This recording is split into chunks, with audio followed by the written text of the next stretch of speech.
porque a gente sabe o que é um casamento destruído, o que é um casamento sem princípios, o que é uma família sem princípios. É uma desgraça.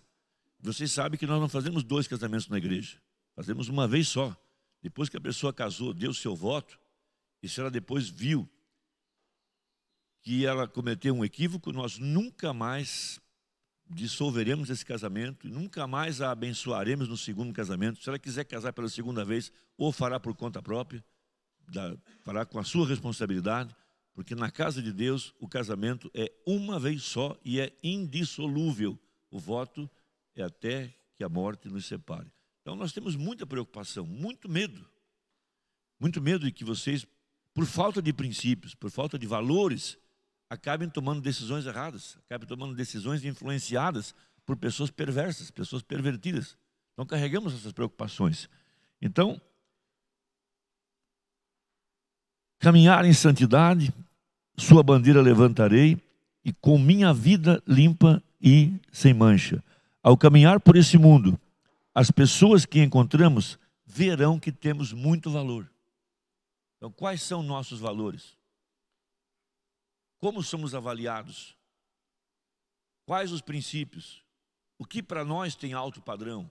O que para nós é elevado? É elevado a vida social para nós? É elevada a riqueza? É elevada a roupa?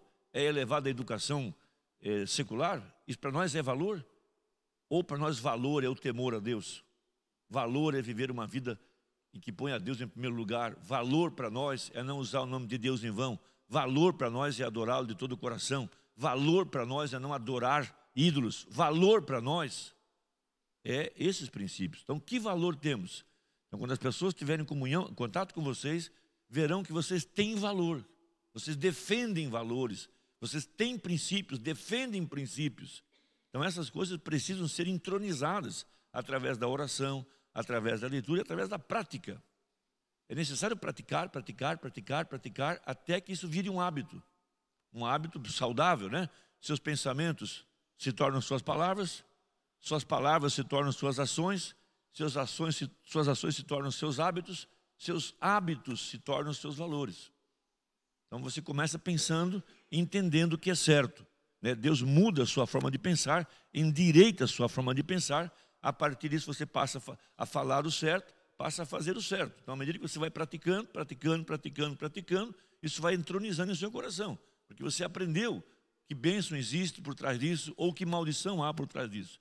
Então, nós temos aprendido que aqui dentro, nesse meio onde nós vivemos, nesse tabernáculo, nessa igreja, nós damos o nosso primeiro grande valor, é nossa fé nesse único Deus.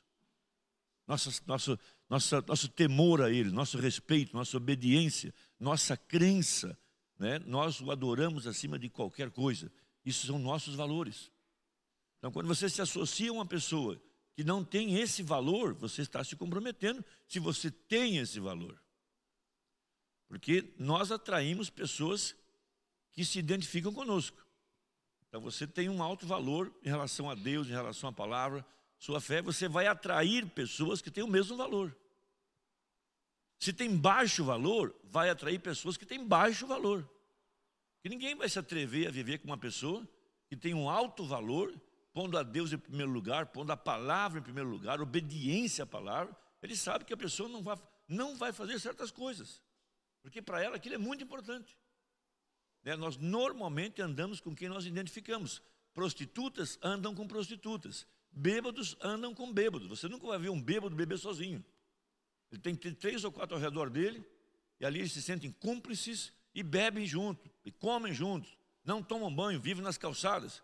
Prostitutas andam com prostitutas, ladrões andam com ladrões. É o velho princípio. Diga-me com quem tu andas, eu direi quem tu és. É o velho princípio.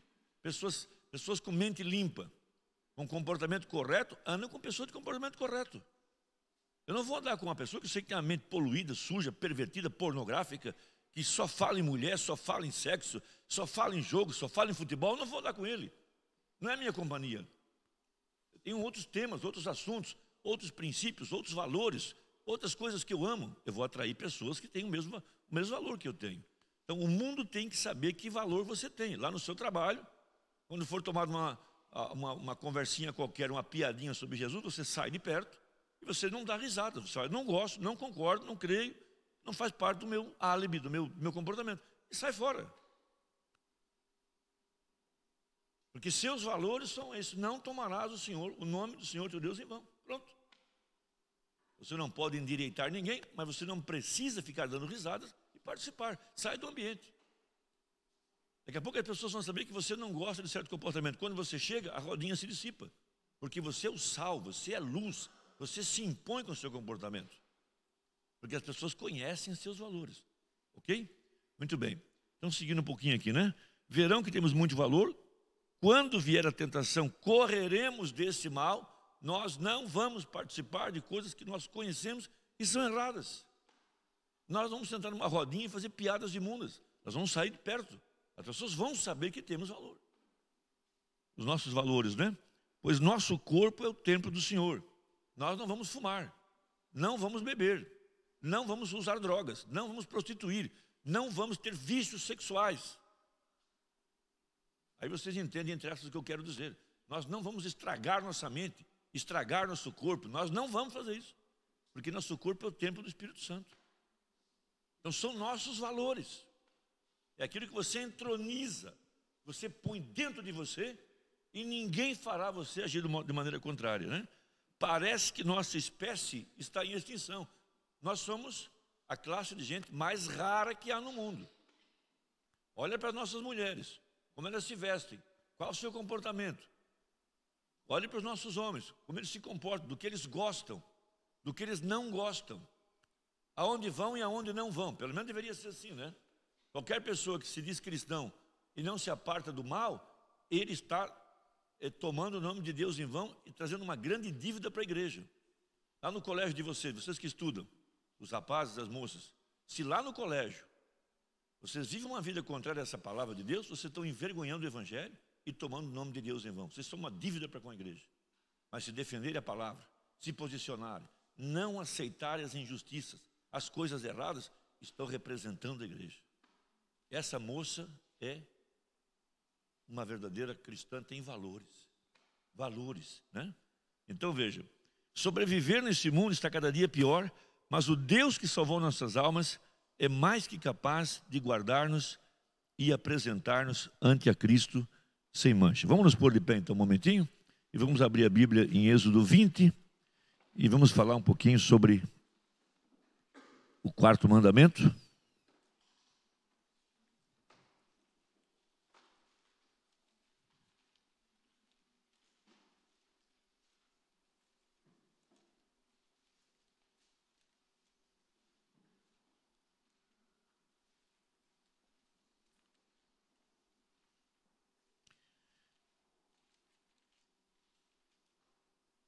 Então falou Deus todas essas palavras, dizendo: Eu sou o Senhor teu Deus, que te tirei da terra do Egito, da casa da servidão. Não terás outros deuses diante de mim. Não farás para ti imagem de escultura, nem alguma semelhança do que há em cima nos céus, nem embaixo na terra, nem nas águas debaixo da terra. Não te encurvarás a elas, nem as servirás, porque eu, o Senhor teu Deus, sou Deus zeloso, que visito a maldade dos pais nos filhos, até a terceira e quarta geração daqueles que me aborrecem. E faço misericórdia em milhares aos que me amam e guardam os meus mandamentos. Não tomarás o nome do Senhor teu Deus em vão, porque o Senhor não terá por inocente o que tomar o seu nome em vão. Lembra-te do dia de sábado para o santificar. Vamos orar. Senhor nosso Deus, que o Espírito do Senhor, que prometeu escrever a palavra em nosso coração, nesta hora possa tomar essas verdades e escrevê-las com o poder do Teu Espírito dentro da nossa alma, para que cada verdade dessa esteja entronizada, faça parte da nossa vida, seja em nossos valores, seja em nossos princípios. Como o Senhor prometeu, o Senhor disse que faria isso, um concerto com os nossos corações. O Senhor nos daria um coração de carne e escreveria nesses corações as verdades da Tua palavra e faria com que nós andássemos em Teus caminhos e faria com que nós Te obedecêssemos. Então nós rogamos a Tua graça em nome de Jesus. Amém. Assentai-vos.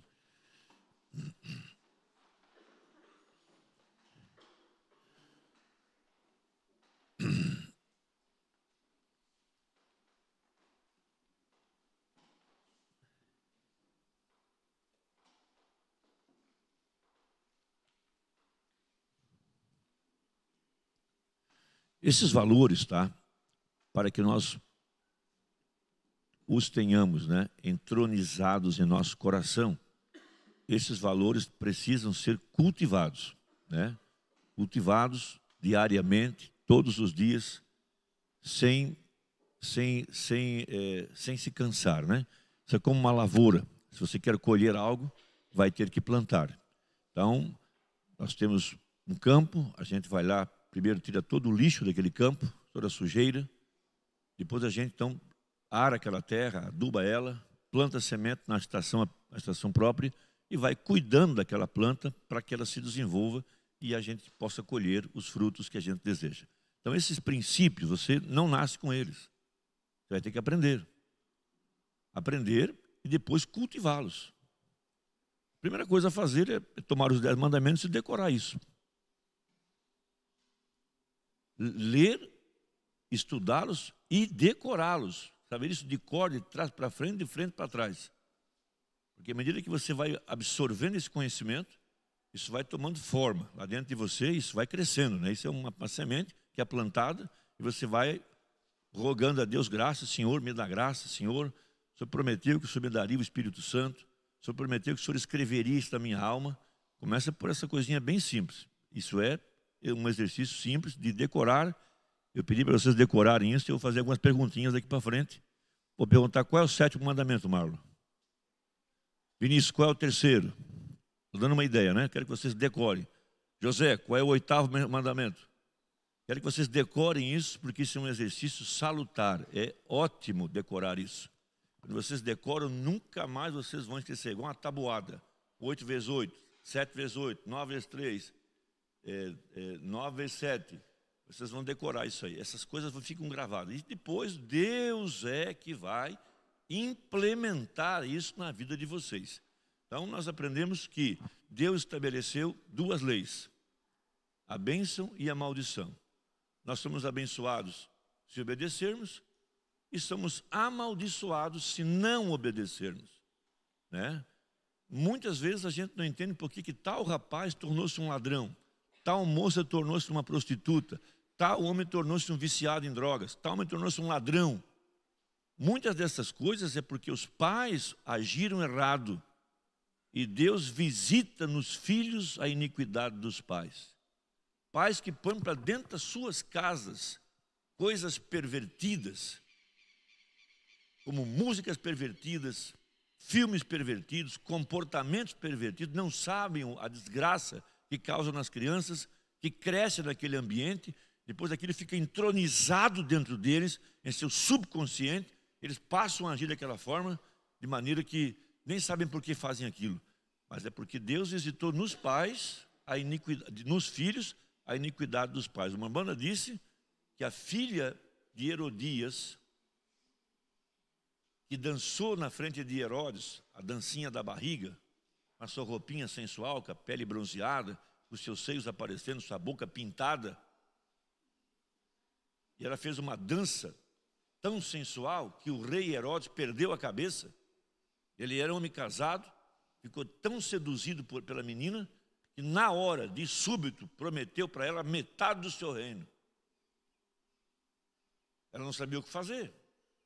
Uma promessa muito grande. Ela era uma menininha, talvez 16, 17 anos. Ela foi na mãe: mãe, o que eu faço? Ele me prometeu metade do reino. A mãe odiava João Batista, porque João tinha pregado contra ela numa reunião pública. Eles vieram num culto, a mãe dela e Herodes, e no culto João disse: Herodes, essa mulher não é tua, essa mulher é do teu irmão, ela está em adultério, você também está em adultério, devolve ela. Ela não gostou, e a partir daquele instante ela começou a guardar ódio no coração, e ela começou a tramar uma oportunidade de vingar-se de João Batista. Porque ela não aceitou a correção, ela estava em adultério, Herodes também estava em adultério, João Batista não media palavras, o seu ministério era passar uma régua e abaixar os líderes e nivelar todo mundo. Passou a régua publicamente, ela foi para casa e começou a tramar: eu vou matar esse camarada, Quem que ele pensa que é para me humilhar e me envergonhar publicamente? Mas João não tinha nenhum compromisso, João não tinha nada para responder para eles, não tinha compromisso nenhum com quem quer que seja, pregou o que ele queria. E ela começou a tramar uma maneira de matá-lo. Nesse dia, quando a filha veio perguntar para ela o que ela tinha que fazer, porque o rei ofereceu metade do reino, ela falou: vem cá, eu tenho um pedido, simples e objetivo. Pede para Herodes uma prova de amor. Se é que ele promete, se é que ele está disposto a dar algo realmente significativo, pede a cabeça de João Batista numa bandeja para ti. Ela foi e pediu a cabeça de João Batista, não demorou minutos. Um soldado foi na prisão, sacou a espada e tchuf! João estava morto, pegou a cabeleira dele, a cabeça, botou numa bandeja e trouxe ainda na reunião, sangue pingando.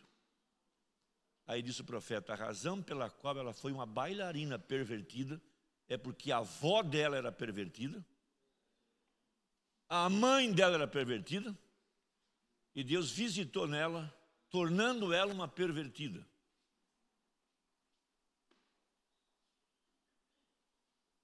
Já está na hora de abrir os olhos, tá? A razão pela qual a juventude hoje, as famílias, os homens e mulheres estão pervertidos sexualmente é porque eles estão debaixo de uma mão de julgamento de Deus, e Deus entregou. Essa nossa geração é uma geração perdida, não tem mais como arrumar.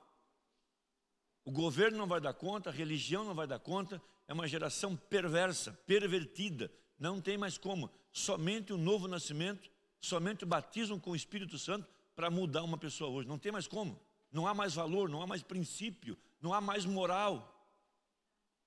Eles estão pervertidos sexualmente, tudo que pensam é em coisas pervertidas, porque os pais pecaram, os avós pecaram e Deus entregou. Vai. Aí a menininha lá no colégio, com 8 aninhos, dançava a musiquinha da garrafa, sem que ela entendesse o que estava acontecendo. Ela estava usando um biquíni para fazer educação física, sem saber o que estava fazendo. Ela passou a fazer ginástica e bailarina, sem saber o que estava fazendo. Pervertida, porque o pai estava pervertido, a mãe pervertida e assim por diante. Então nós vivemos em meio a uma geração de pessoas sem valor moral. Cabe a você ser alguém que faça a diferença. Como é que eu faço isso? Você tem que cultivar. Você não nasce com isso. Você tem que decidir. Eu quero ser limpo, eu quero ser santo, eu quero ser honesto, eu quero ser correto, eu quero ser verdadeiro, eu não quero enganar. Então trabalhe diariamente, lendo, orando, trabalhando, praticando, vigiando.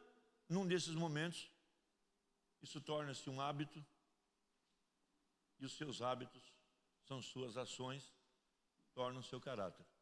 Vai repetindo, repetindo, repetindo, e vai indo. Senhor, eu não quero ser assim, me dá graça, e vai se vigiando. Seus pensamentos tornam-se suas palavras tornam suas ações tornam seus hábitos tornam seu caráter. E caráter são seus valores, é quem você é. Então isso é algo que pode ser cultivado debaixo de oração e assim por diante, tá? Então, todos os dias, se você quiser realmente se desenvolver, tem que chegar no final do dia e fazer uma avaliação.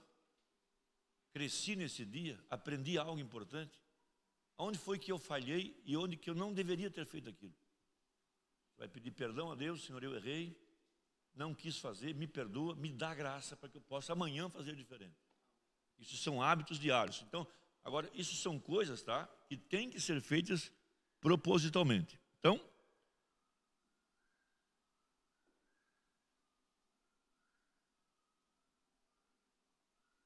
Então, para conhecer os valores de uma pessoa, nós temos que observar seu comportamento.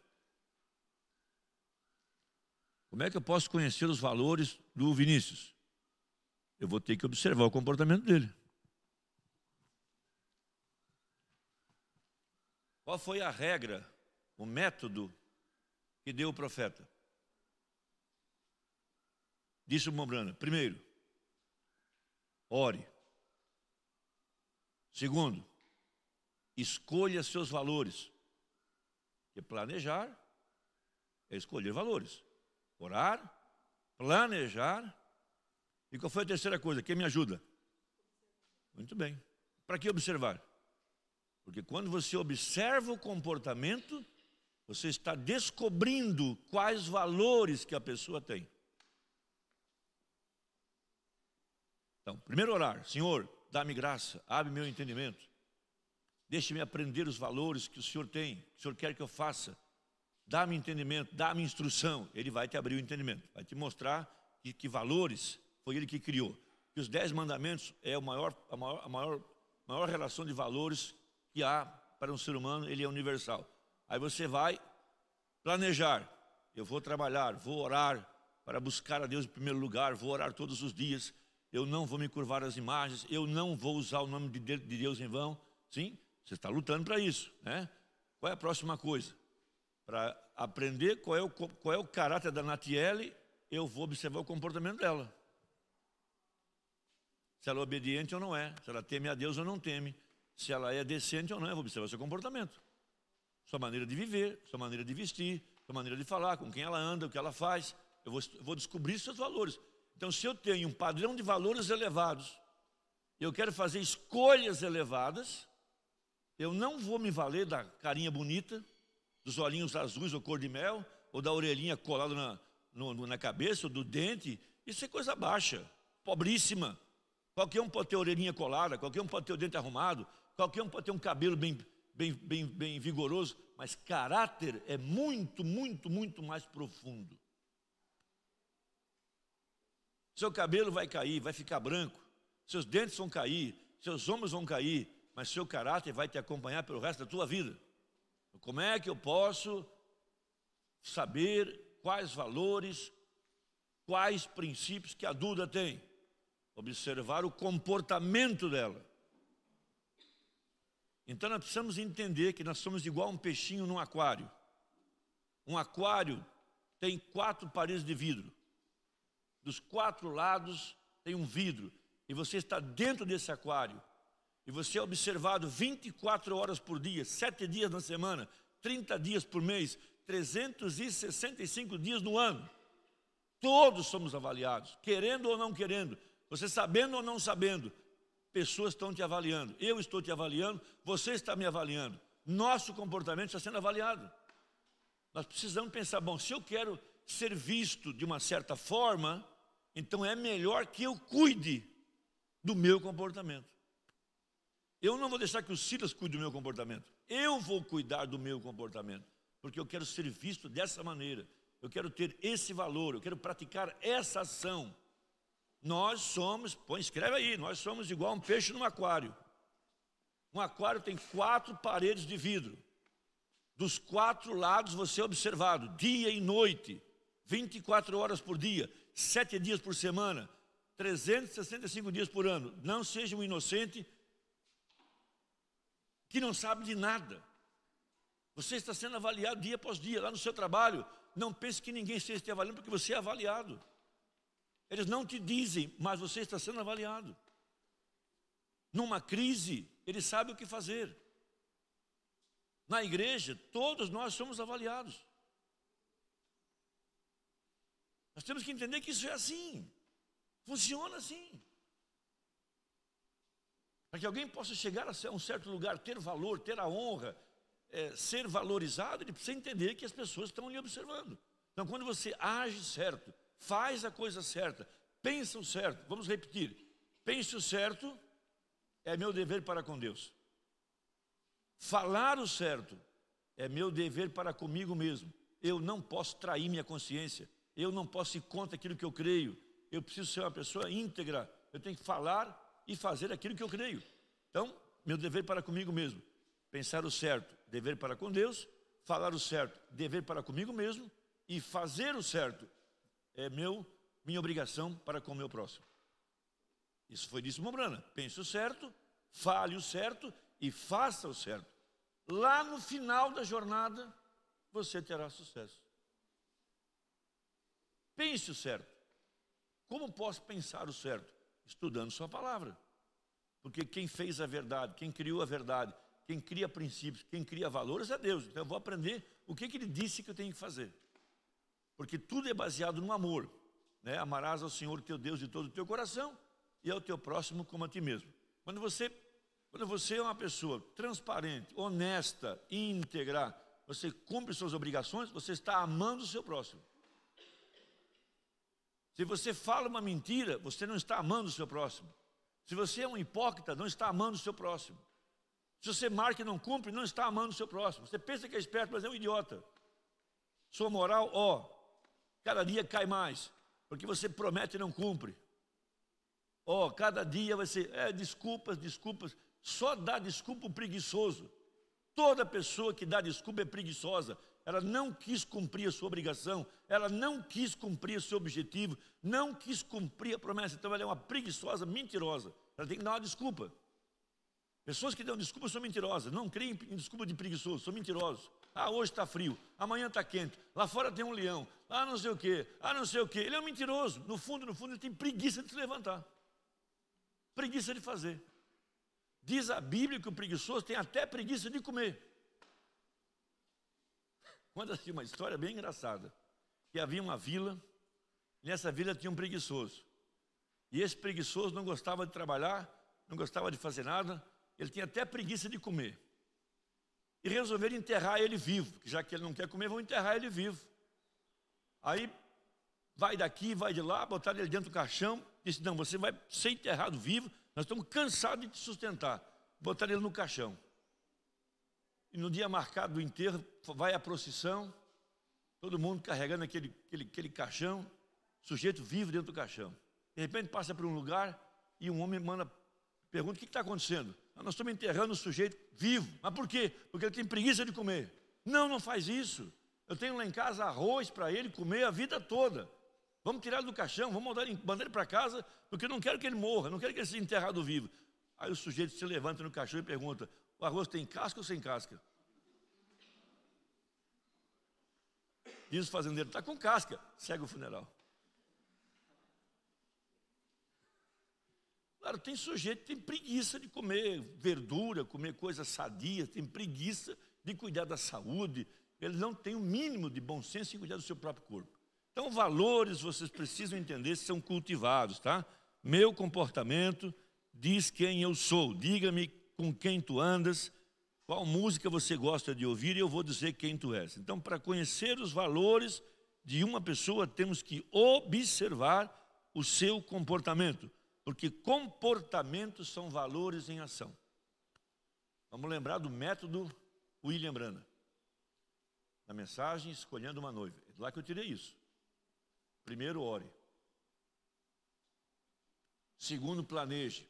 Planejar significa estabelecer valores. Quais valores você quer naquela pessoa?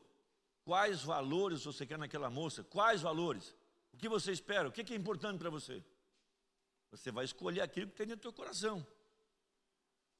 A Umbanda falou que a pessoa a qual eu me comprometo diz quem eu sou. Eu não preciso dizer quem o Vinícius é, basta saber quem ele está namorando. Vou olhar para a moça, conhecer o pai e a mãe, o comportamento dela, eu já sei o que o Vinícius pensa. A Natiele, basta eu conhecer o seu namorado, o comportamento dele, os valores da sua família, que eu já sei o que ela pensa. O que ela é, porque a escolha dela diz quem ela é.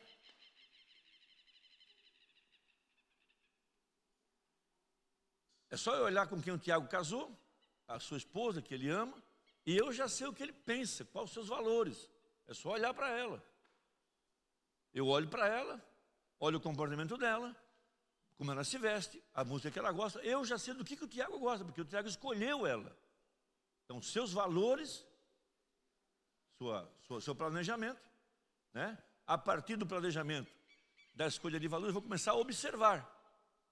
Porque valores é comportamento em ação. É claro que nós estamos crescendo, podemos mudar cada dia. Às vezes nós temos um tipo de observação, um tipo de comportamento que a gente sabe que está errado. Eu detesto isso. Não quero isso para a minha vida. Aí você vai lutar, vai orar, vai se vigiar. Senhor, eu não quero ser assim, me ajuda. Meu temperamento é muito nervoso, eu quero ser mais calmo, quero ser mais dócil. Você está se vigiando todos os dias, tijolo após tijolo. Cultivo. Você é violento, então não ande com pessoas violentas. ande com pessoas calmas, dóceis, pessoas que pensam antes de falar, pessoas que pensam antes de agir. Ande com essas pessoas, é assim que faz. A gente tem que se comprometer dessa maneira, não é verdade? Muito bem. Então isso tudo para funcionar, tá? Tem uma coisinha muito importante. Eu já falei para vocês, isso aí eu aprendi com um professor e me ajudou muito, tá? Se nós queremos crescer, precisamos ter um planejamento diário do que você vai fazer durante o dia para alcançar a meta. Isso chama-se viver de forma intencional, agir de propósito. Deus não faz nada sem um propósito. Quando Ele age, é porque Ele tem um plano com aquilo, Ele pensou em algo e Ele tem uma meta para atingir. Ele age de propósito. Você precisa agir de propósito se quer chegar a algum lugar. Eu não quero mais ser uma pessoa que fala sem pensar. Bom, vou começar a vigiar minhas palavras. Vou falar menos. Vou buscar conhecimento para não falar coisas sem conhecimento. Para não ser uma pessoa que fala só abobrinha, da sua própria cabeça, parece uma feira. Não, eu quero falar com conhecimento. Então eu vou ler, vou estudar, dentro da minha área, dentro do meu setor, dentro da minha profissão, dentro da minha fé. Eu preciso falar com conhecimento, eu vou estudar. Senhor, eu vou orar, Senhor, põe uma guarda na minha boca, não me deixa falar coisas que não sejam verdades. Você passa a praticar diariamente, diariamente, diariamente. Então é necessário isso, tá? É tijolo após tijolo, dedicação. Então tudo deve girar em volta desses valores e toda a nossa vida deve se alinhar com nossos valores individuais. Então, quando você descobre que esses valores que Deus estabeleceu é uma relação amorosa entre você e Deus e você e seu próximo, comece a orar. Senhor, derrama o teu amor no meu coração. Senhor, deixa-me amar as pessoas como elas são, como tu as ama. Tem que orar, porque tudo está baseado numa relação de amor. Amor para com Deus e amor para com o próximo. Então isso é oração, precisa orar. Você tem que contar com a ação do Espírito Santo. Vocês já estudaram o que é o Espírito Santo, para que foi dado e como obter o Espírito Santo. Você não consegue ser um cristão sem o Espírito Santo. Você não consegue viver esses valores só porque você estudou. Você precisa contar com o agente de Deus, que é o Espírito Santo, que fará você viver dessa forma. Ele falou, eu vou escrever no teu coração esses valores. Eu farei com que você obedeça. Vamos ler a Bíblia um pouquinho em Hebreus? Você sabia a base que eu estou falando, tá? Hebreus capítulo 8.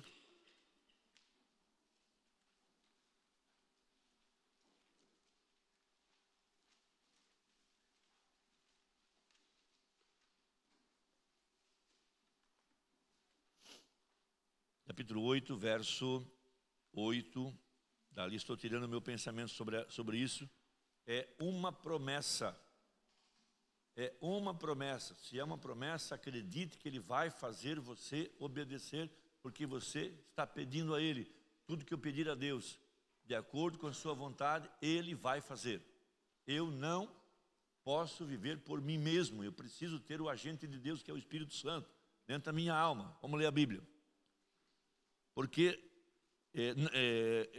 repreendendo-os, lhes diz, eis que virão dias, é o dia de hoje, diz o Senhor, em que com a casa de Israel e com a casa de Judá estabelecerei um novo concerto. Então é um pacto, uma aliança, uma promessa. Não segundo o concerto que fiz com seus pais no dia em que os tomei pela mão para os tirar da terra do Egito, como não permaneceram naquele meu concerto, eu para eles não atentei, diz o Senhor. Porque este é o concerto que depois daqueles dias farei com a casa de Israel, diz o Senhor, porei as minhas leis no seu entendimento, e em seu coração as escreverei, e eu lhes serei por Deus, e eles me serão por povo. E não ensinará cada um ao seu próximo, nem cada um ao seu irmão, dizendo, conhece o Senhor, porque todos me conhecerão, desde o menor deles até o maior. Então veja, esses 10 mandamentos que vocês estão lendo aí comigo, Moisés, lá no Monte Sinai, de maneira sobrenatural, recebe esses 10 mandamentos em 2 tábuas de pedra. E nessas tábuas de pedra foi escrito pelo próprio Deus os 10 mandamentos. Moisés desce aquela pedra na mão, prega aquilo para o povo, e depois pega essas 2 pedras e coloca dentro de uma caixa, lá dentro de um lugar chamado Santíssimo, dentro de uma caixa de madeira, um lugar protegido por um véu, e que ninguém tinha acesso àquelas pedras. Daqui é que vem a ideia: tirarei o coração de pedra e darei um coração de carne. Então, lá atrás, no Velho Testamento, o povo não conseguia obedecer, porque Deus, depois de estabelecer esses princípios, colocou esses mandamentos numa tábua de pedra. Como é que o povo vai obedecer? O próprio Deus sabia que não havia condição. Mas ele disse: eu vou estabelecer um novo concerto, haverá um novo testamento, haverá uma igreja, aonde eu escreverei nas tábuas do coração, e farei você andar, eu farei você obedecer, eu botarei no seu coração um espírito novo, e você vai entender e vai praticar. Essa é a profecia. Lá atrás não foi possível, mas hoje, com o Espírito Santo, é a promessa.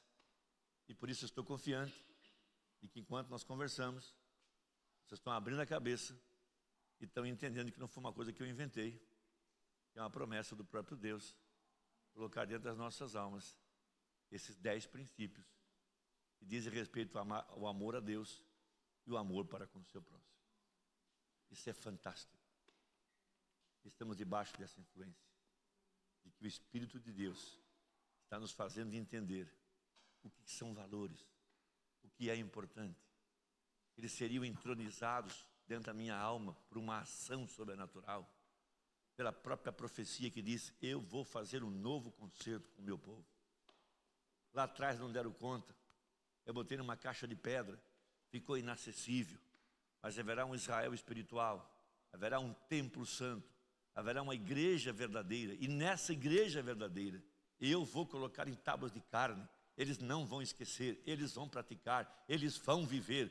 Por isso eu lhes animo, ore por isso, diga: Senhor, é uma promessa, está em Hebreus capítulo 8, o Senhor me disse que o Senhor ia escrever na minha alma, que o Senhor ia me fazer obedecer isso, eu quero ser isso. Está ao alcance de cada um de nós. Não é porque está lá em Êxodo 20 que não está acessível, mas Deus disse: eu vou botar isso no coração de vocês, porque isso, os 10 mandamentos, é uma relação de amor para com Deus e de amor para com o seu próximo. Vocês verão depois, daqui para frente, como que tudo está ligado com a vida que vivemos diariamente na família, no trabalho, na igreja e assim por diante. Está bem? Então vamos ao 4º mandamento rapidamente. O 4º mandamento diz que é para guardar o sábado. Nós vamos nos estender na próxima reunião sobre isso, tá? O sábado na Bíblia é o 7º dia. E o povo no deserto, enquanto peregrinava pelos 40 anos lá atrás, até que viesse Jesus Cristo, o Espírito Santo, deveria guardar esse dia, um dia de descanso. Um dia em que eles deveriam consagrar totalmente a adoração ao serviço do templo. Esse dia deveria ser guardado como um mandamento, não podia ser quebrado. Esse dia era uma figura do que viria no futuro, de um descanso, não físico apenas, mas de um descanso espiritual. Lá atrás era um dia específico. Hoje isso não é um dia específico. Hoje isso é algo que acontece dentro da sua alma, quando Jesus disse: vinde a mim todos os cansados e sobrecarregados e oprimidos, e eu vos darei descanso. Porque a palavra sábado quer dizer descanso. A história conta que no ano 70, quando o general Tito cercou Jerusalém, aquela batalha, Jesus disse que não ficaria ali pedra sobre pedra, tudo seria destruído. Jesus disse: quando vocês virem Jerusalém cercada, quem está nos montes não volta para casa, quem está no campo fuja, porque será um dia de muita angústia, angústia tal que nunca houve e nunca haverá, e tanto sofrimento e tanta desgraça que será. Porque Jesus tinha visto o que eles iam passar. Quando Jesus morreu no Calvário, os judeus disseram que o sangue dele caia sobre nós e caia sobre nossos filhos. Por isso que os judeus foram perseguidos pelo mundo todo, por causa da maldição que saiu da própria boca deles. Quando matavam Jesus, eles ousadamente, de forma incrédula, de coração endurecido, disseram perante Pilatos que o sangue dele caia sobre nós e caia sobre nossos filhos. Quando disseram isso, jamais pensaram do que estavam falando. Estavam tão cegos, tão endurecidos, que não sabiam que aquele que eles estavam matando era o Messias, era Jesus, que Jesus era o Senhor, que Ele era o Deus do Velho Testamento, que Ele era o Emanuel. Estavam cegados. Ali está o que eu acabei de ler, o segundo mandamento. Deus visita nos filhos o pecado dos pais. Aquela geração pagou com a própria vida o terem matado Jesus, o terem dito caia sobre nós. 40 anos depois da ascensão de Jesus Cristo, Roma cerca Jerusalém com o general Tito, porque havia uma revolta da nação, uma insubordinação, queriam se rebelar, queriam buscar independência. Então César manda esse general, chamado Tito, para que ele pudesse negociar acordos de paz, de rendição. O general não queria matá-los, queria que eles se rendessem. Ele mandava mensageiros, embaixadores, e Israel não se rendia. Não, não vamos nos render. Nós não vamos nos submeter a César. E foram endurecendo, e essas negociações duraram 3 anos e meio. Nesse tempo, Tito começou a cercar as entradas comerciais, começou a não permitir mais que entrasse mercadoria na nação, trigo, cereal, comida, porque Jerusalém ficava numa montanha, então eles tinham que importar alimento, tinham que comprar de fora, e Tito começou a fechar as portas e não deixar que ninguém entrasse para vender nada. À medida que foi escasseando a comida, foram comendo os cachorros, comendo as vacas, comendo os cavalos, comendo as mulas, e quando acabou carne animal, começaram a comer as folhas. Quando acabou as folhas, começaram a comer a casca das árvores. Quando acabou a casca das árvores, começaram a comer tudo que podiam comer, tudo que era coisa que tinha um pouco de vida, começaram a matar. Quando acabou toda a comida, um dia começaram a comer seus próprios filhos, de acordo com a profecia. Porque eles mesmo disseram que caia sobre nós o sangue dele, e caiu. E nesse dia, Jesus disse para eles: orai para que a vossa fuga não seja no sábado. Porque de acordo com a lei judaica, eles não podiam andar, nem carregar nada no dia de sábado, mais de que 800 metros. Um judeu radical, extremista, ultra-ortodoxo, que guardava a lei, jamais ia quebrar o sábado. Porque eles não podiam andar mais que 800 metros. Não podiam carregar coisas, não podiam fazer nada, não podiam trabalhar. Jesus disse: rogue para que não seja no sábado, porque se for no sábado, será pior ainda. Então os judeus que estavam no campo, lá atrás, cultivando, os que ouviram Jesus pregar, que creram na sua mensagem, quando viram Jerusalém cercada, fugiram, foram embora. E se espalharam, foram para a Europa, para a África, América do Sul, América do Norte. Foi a chamada diáspora, né? E Deus tinha um plano com isso, de espalhar os judeus, então permitiu a perseguição. Mas os que não fugiram, não sobrou nada. O sangue escorria por debaixo da porta, mataram todos, destruíram o templo, acabaram com tudo. Não ficou pedra em cima de pedra. Mas o que eu queria falar sobre isso era como eles eram devotados a guardar o sábado, porque era uma lei que tinham que guardar. Nós hoje não temos que guardar dia nenhum. O sentido de lei. Nós honramos o primeiro dia da semana, porque é o dia da ressurreição de Jesus Cristo. E em devoção a esse dia, em memória desse dia, em respeito ao que esse dia significa, nós então não trabalhamos, não pescamos, não jogamos futebol, não praticamos nenhum tipo de jogos. Nós, se possível, nós não, nem a louça da comida a gente lava, isso é para segunda-feira.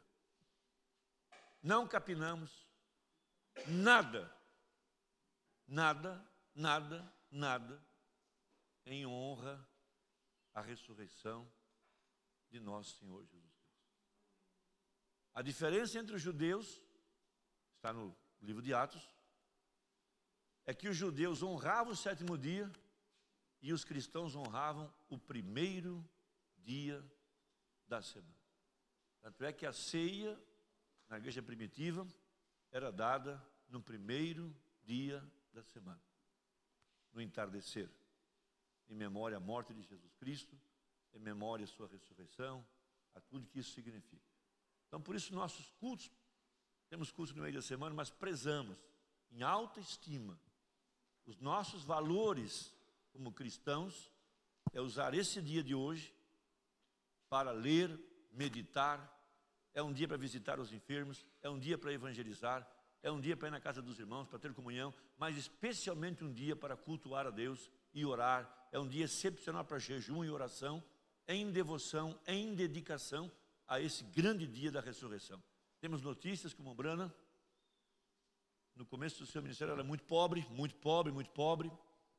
Ele tinha que, além de ser guarda florestal, a sua igrejinha era muito pequenininha, entrava muito pouco ofertas, ele caçava e pescava durante a semana, para pegar um pouco de caça e de pesca, para poder sustentar a família, às vezes até vender alguma coisa.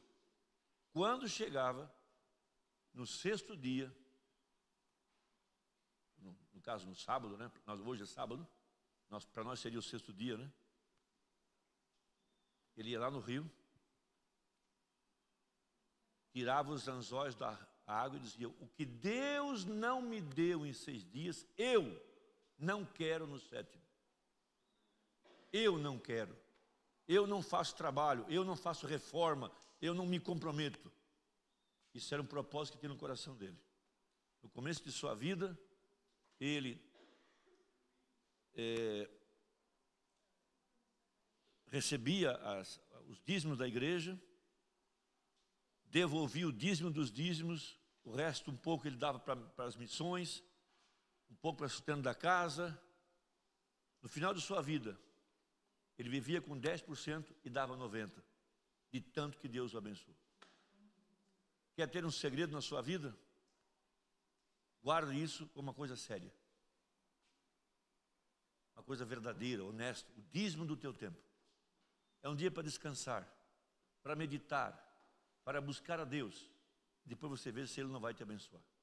Buscai ao Senhor em primeiro lugar, e todas as coisas vos serão acrescentadas.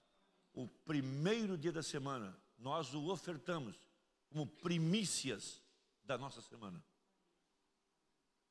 Roma chama isso de domingo, não nos importa. Para nós é o primeiro dia da semana. O dia quando a sepultura ficou vazia e Jesus Cristo ressuscitou dos mortos.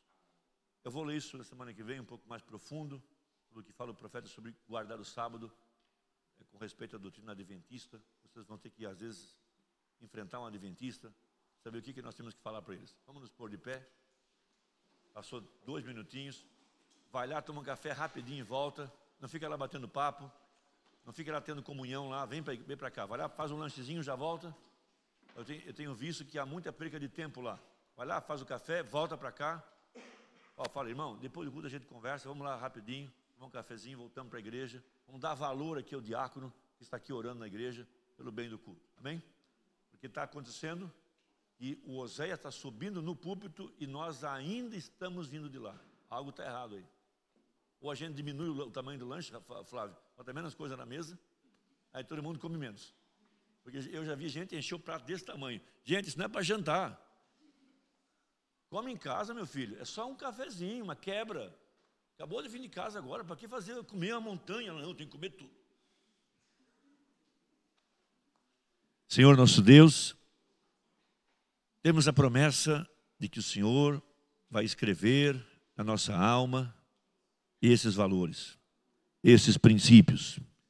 O Senhor vai entronizar isso dentro do nosso coração e nos fazer viver, nos fazer obedecer, mostrar para nós a importância dessas grandes verdades que o Senhor estabeleceu.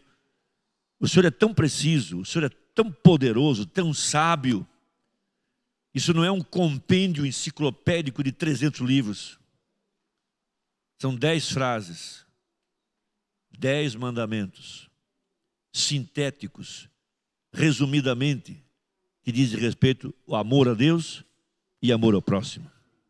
Ajuda-nos, Pai, porque nós somos observados, nós observamos, o nosso comportamento fala quem nós somos, revela nosso caráter. Então dá-nos a Tua graça. Nós oramos em nome de Jesus Cristo. Amém. Deus os abençoe.